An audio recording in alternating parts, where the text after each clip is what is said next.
Hai Sobat Rebahan, selamat datang di channel hiburan kaum rebahan.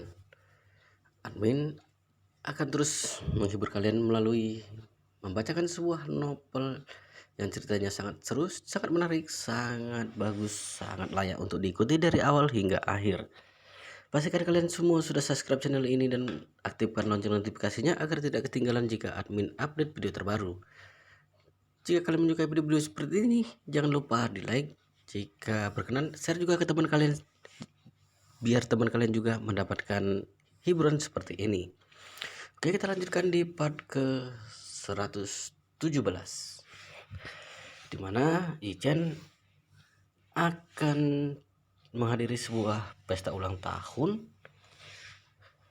Hari ini dia sudah dijemput seseorang untuk pergi menghadiri pesta ulang tahun.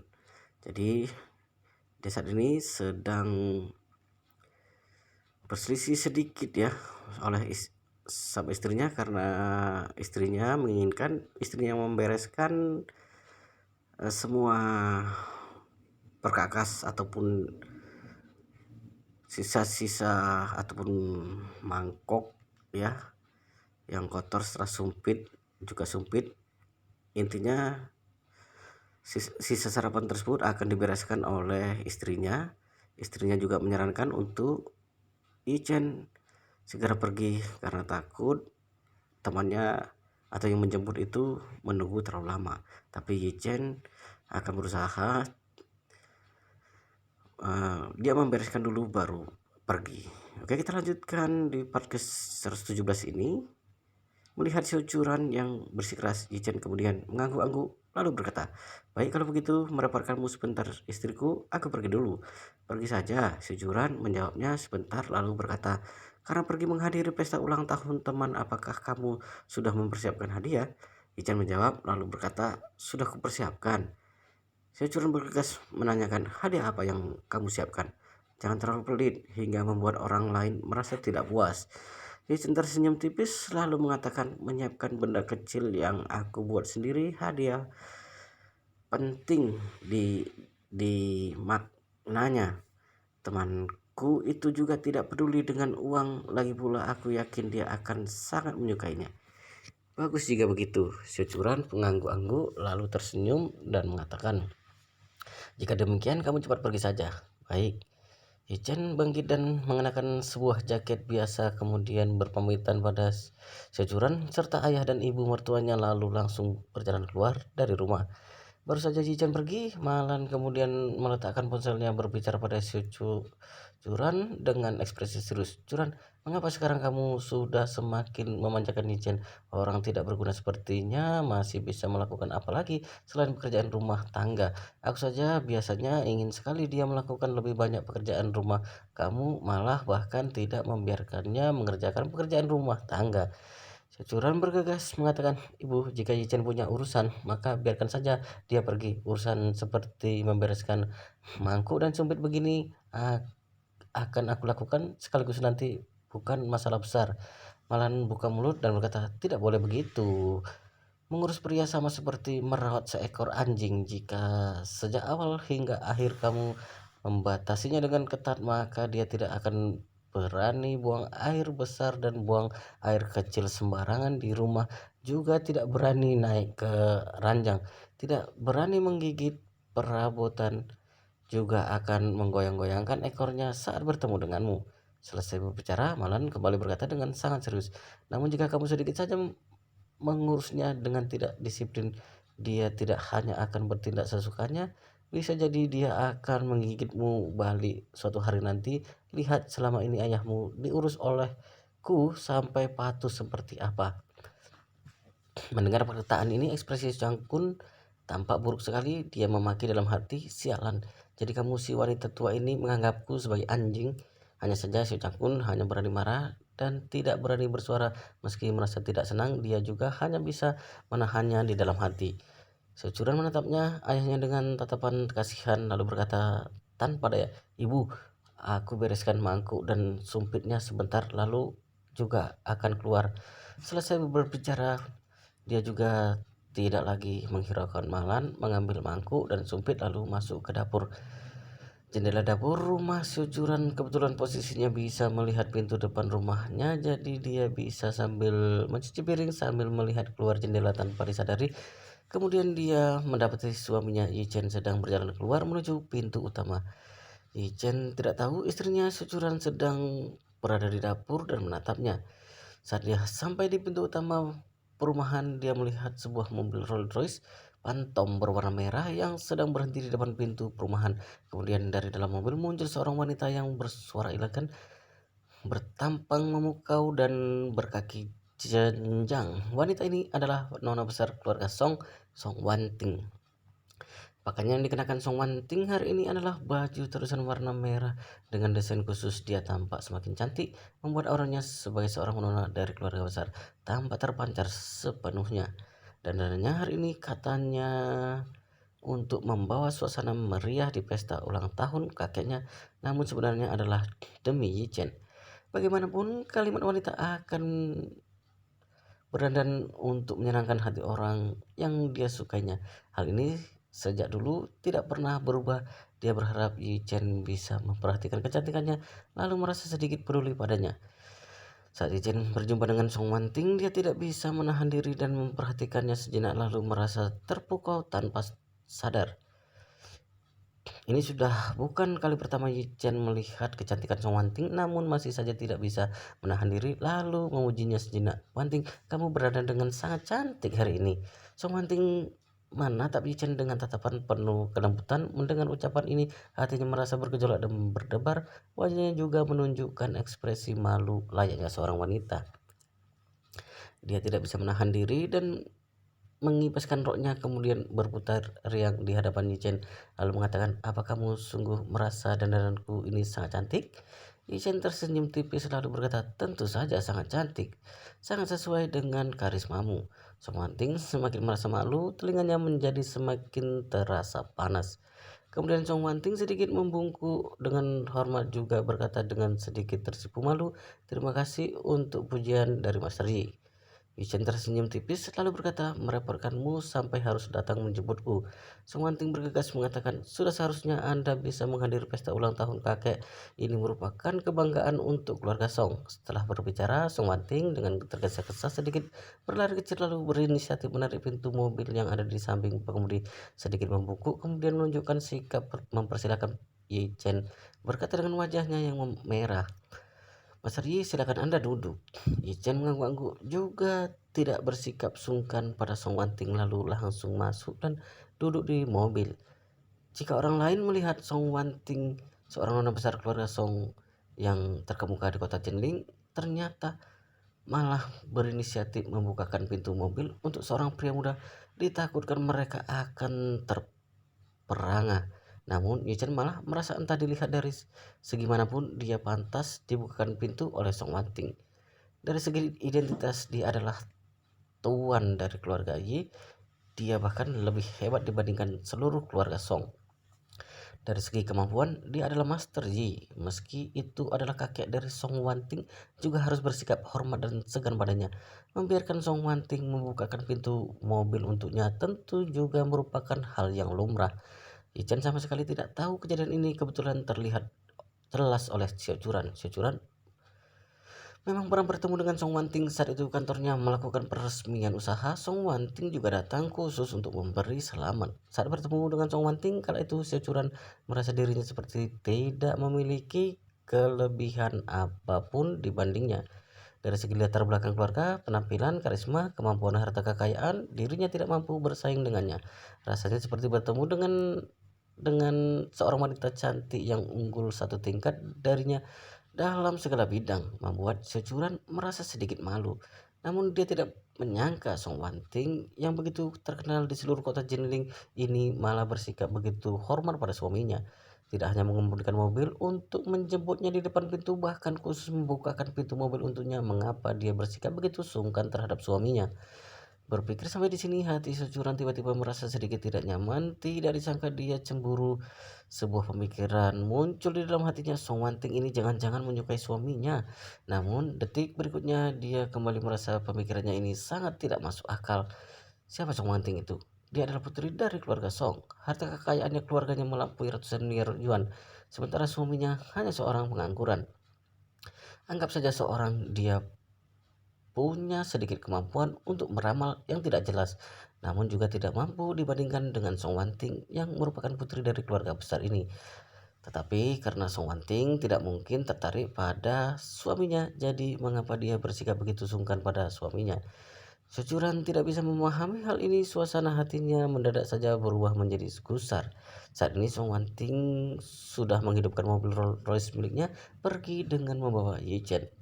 Securan menatap mobil merah yang perlahan melaju jauh, hatinya semakin merasa tidak nyaman, atau jangan-jangan sungguh ada suatu rasa di antara mereka. Tanpa sadar, dia mengeluarkan ponselnya, ingin menelpon Chen, tapi baru saja mengeluarkan ponsel, dia kemudian kembali merasa sedikit ragu. Setelah dipikir-pikir, dia memutuskan lebih baik menunggu setelah Chen pulang lalu cari kesempatan untuk bertanya padanya dengan jelas.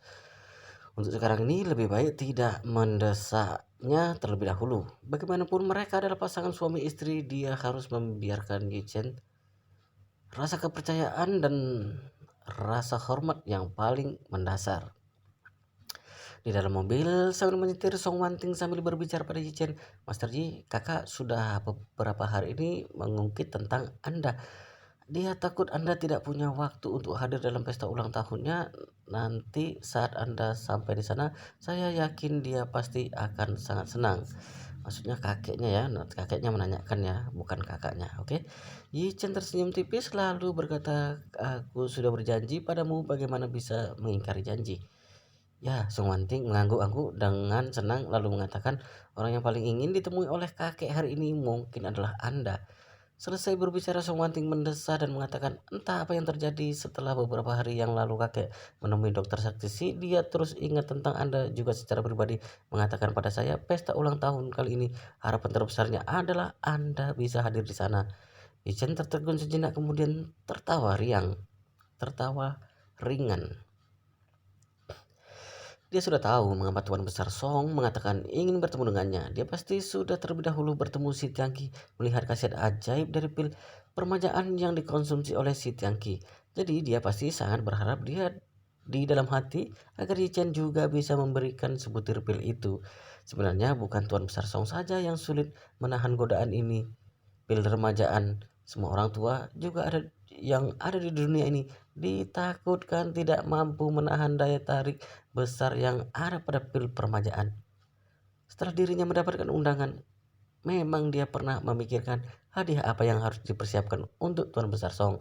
Setelah dipikirkan berulang kali, dia merasa orang seperti Tuan Besar Song juga tidak peduli pada uang. Lebih baik Yi Chen langsung saja memberikan sebutir pil permajaan. Bagi dirinya sendiri, pil permajaan bukan sebuah benda yang ajaib.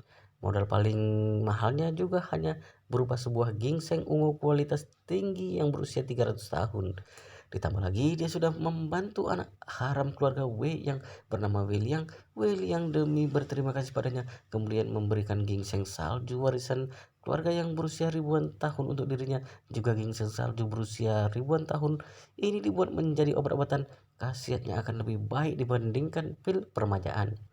Jadi jika memberikan sebuah pil permajaan untuk Tuan Besar Song, bukan hanya bisa mendapat rasa hutang budi dari Tuan Besar Song, bagi dirinya sendiri ini juga tidak mengeluarkan modal yang besar, bisa dikatakan sekali menyelam banyak pulau terlampaui.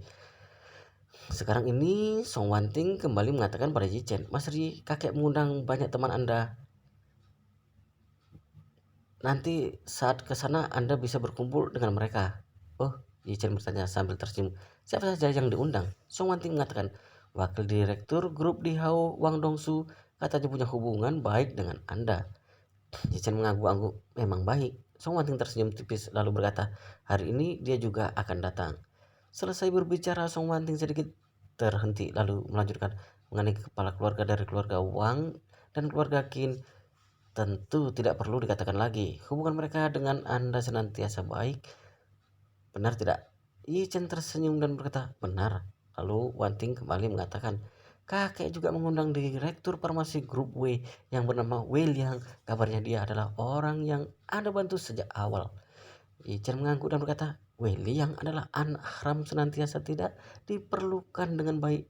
diperlakukan dengan baik, ditambah lagi ayahnya dan kakak dari ibu yang berbeda itu sudah menyinggungku, jadi aku membantunya. Song Wanting mengatupkan bibirnya dan tersenyum kemudian berkata dengan nada yang menyenangkan, "Master Yi, saya dengar kabarnya Anda menyuruh Hongwu untuk membawa kedua orang ayah dan anak ini pergi ke Gunung Zhangbai untuk mengambil ginseng." "Benar," Ijan berkata dengan suara datar. "Kenapa dia paling menganggap remeh Gunung Zhangbai? Maka aku mengirimnya ke sana untuk introspeksi diri dengan baik."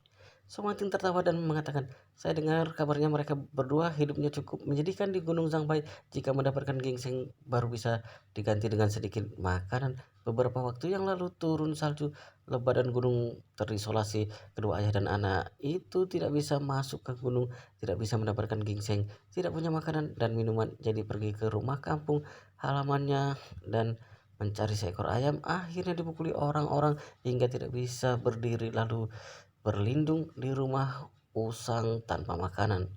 Ijan bertanya dengan penasaran, "Bagaimana kamu bisa mengikuti hal seperti ini? Bahkan aku tidak mengikuti kondisi mereka akhir-akhir ini." Wanita cantik Song Wanting berubah merah lalu berkata dengan sedikit tersipu malu, "Saya hanya merasa mereka berdua mendapatkan ganjaran dari perbuatannya. Jadi ingin tahu mereka mendapatkan hukuman seperti apa. Jadi sedikit mencari tahu." Ijan tertawa dan mengatakan, "Jadi kelompok orang yang dikirim ke Jinxi untuk menggali batu bara, kamu juga mengikuti kabarnya?" Song Wanting tersenyum lalu berkata, "Ya, saya mengikutinya. Kelihatannya mereka sungguh cukup menyedihkan. Setiap hari harus berada di tambang selama 12 jam. Lingkungan pekerjaan mereka sangat ekstrim. Pekerjaan mereka juga berat. Juga tidak bisa makan kenyang. Kabarnya di malam hari, belasan orang menangis tanpa henti di dalam sebuah ruangan kamar yang ketat tanpa sekat." Richard berkata sambil tersenyum, "Itu adalah balasan untuk mereka yang sudah mencelakai orang." Ya, Song Wanting mengangguk-angguk dengan kuat lalu mengatakan, orang-orang itu mendapatkan ganjaran atas perbuatannya." Saat perbincangan itu berlangsung, Song Wanting telah mengemudikan mobil hingga masuk ke dalam villa keluarga Song. Di dalam perkarangan villa Qin Geng, Wang Jenggang, Tuan Hongwu, Wei Lian, dan Wang Dongsu sudah menunggu di sana sejak awal. Baru saja Yi Chen turun dari mobil, mereka kemudian langsung datang untuk mengelilinginya. Song Wanting menghentikan mobil sepenuhnya lalu berkata pada Yi Chen, "Master Yi, Anda duduk sebentar, saya akan membukakan pintu untuk Anda." Yi Chen bergegas mengatakan, "Tidak perlu, sungkan begitu, aku turun sendiri saja." Song Wanting buru-buru mengatakan, "Tidak boleh, Master Yi, Anda adalah tamu penting hari ini. Tata krama yang harus dijalani tetap harus dilakukan dengan maksimal. Jika tidak, kakek pasti akan memarahi saya." Setelah berbicara, dia bergegas mendorong pintu sambil mobil hingga terbuka, lalu mengitari hingga ke bagian luar pintu mobil di samping pengemudi, kemudian membuka pintu mobil. Ichen tersenyum dengan pasrah, lalu kemudian berjalan keluar dari dalam mobil. Dia merasa Song Wanting terlalu berlaku berlebihan, terlalu bersikeras, namun Song Wanting malah merasa tata krama tidak boleh tidak dijalankan. Siapa suruh kakek begitu mementingkan Master Yi? Pada saat yang bersamaan, di balkon lantai 2 villa, Wuxin menatap perkarangan dari atas ke bawah, memperhatikan semua tingkah laku Wanting dan Yi Chen dalam penglihatannya. Sejak Song Wanting mengemudikan mobilnya keluar, dia terus saja menunggu di sana, berharap bisa mendapati tamu penting yang disebut oleh Song Wanting. Dia sendiri masih saja berharap tamu yang dijemput sendiri oleh Song Wanting merupakan seseorang orang tua, dan lebih baik jika itu adalah orang tua berjenis kelamin wanita. Dengan demikian maka akan menyingkirkan kemungkinan pesaing. Namun tidak disangka Song Wanting malah menjemput seorang pria muda yang usianya tidak berbeda jauh darinya. Ditambah lagi, yang membuatnya semakin terkejut adalah Song Wanting tidak disangka akan turun dari mobil lalu membukakan pintu mobil sendiri untuk pria muda itu. Huxin terperangah tanpa bisa ditahan. Seberapa seberapa Song Wanting menghargai lawannya itu baru bisa membuatnya merendahkan statusnya, lalu membukakan pintu mobil sendiri untuk seorang pria yang usianya tidak beda jauh. Apakah ini merupakan pria yang disukai oleh Song Wanting? Ini merupakan kandidat cucu menantu terbaik yang diidamkan oleh Tuan Besar Song? Tampaknya sudah pasti dia. Berpikir sampai di sini, raut wajah Wuxin tampak sangat kelam, amarah dalam hatinya memuncak. Sepasang matanya menatap lekat Yi Chen memperhatikan pria asing ini di ujung kaki hingga ujung kepala. Meski Yi Chen tampak sedikit tampan dan gagah, sedikit bergaya dan santai, namun dari penampilannya dia adalah seorang biasa yang tidak ada apa-apanya. Wuxin memprediksi seluruh pakaian yang dikenakan oleh Yi Chen dan ditambah dengan sepatunya juga hanya beberapa ribu yuan. Beberapa ribu yuan juga hanya cukup untuk membeli sepasang kaos kaki yang dikenakan Wuxin. Orang seperti ini jika diperhatikan jelas sekali merupakan pecundang jelek yang ada di jalanan.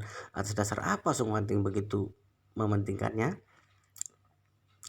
Ditambah lagi melihat sikap tersipu malu dan tidak leluasa Song Wanting yang seperti gadis kecil tanpa perlu ditebak juga akan tahu bahwa dia sangat tertarik pada pecundang ini. Wuxin merasa marah hingga mengepalkan erat kedua tangannya karena terlalu bertenaga hingga membuat seluruh buku-buku jemari tangannya menjadi sedikit berwarna putih. Tidak lama kemudian dia merasakan api amarah dalam benaknya membludak lalu dengan keras menghantamkan kepalan tangannya ke atas kusen pagar lalu mengerang dengan suara rendah. Sialan, pecundang dari mana itu tidak disangka berani merebut wanitaku, sungguh mencari mati. Tamu yang berlalu lalang di lantai 2 seketika itu melemparkan tatapan penuh tanya, tidak mengerti mengapa Tuan Muda Wuxin mendadak emosi. Wuxin melirik mereka dengan tatapan kejam sejenak lalu berkata, "Apa yang kalian lihat? Pergi." Melihat para tamu ini satu persatu menolehkan kepala mereka, tidak berani menatap ke arahnya lagi. Baru kemudian Wuxin memasang ekspresi dingin dan kelam lalu memberi isyarat tangan pada Liu Guang yang berada tidak jauh dari sana. Liu Guang berlari menghampiri dengan patuh lalu bertanya dengan nada menjilat, "Tuan Muda Bu, Anda punya perintah apa?" Wuxin kemudian menunjuk ke arah pekarangan, menunjuk Yi Chen yang sedang berdiri bersama dengan Song Wanting, lalu berkata dengan gigi yang digertakkan, "Kamu bantu aku selidiki identitas bocah itu. Aku ingin lihat siapa sebenarnya dirinya." Lu Liu Guang mengikuti arah jemari Wuxin yang sedang menunjuk dan melihat sejenak. Begitu melihat ke sana langsung membuatnya geram hingga hampir meledak. Bukankah ini Yi Chen? Orang ini tetap akan dikenalinya meski sudah berubah jadi abu. Alasan putra kesayangannya Liu Ming kala itu dahinya bisa diukir dengan tulisan pecundang miskin menggunakan pisau oleh Tuan Hongwu itu karena sudah menyinggung Yi Chen. Jika bukan karena Yi Chen, Hongwu juga tidak mungkin melukai putranya. Jadi Hongwu hanyalah pelakunya. Yi Chen merupakan otak di balik semuanya.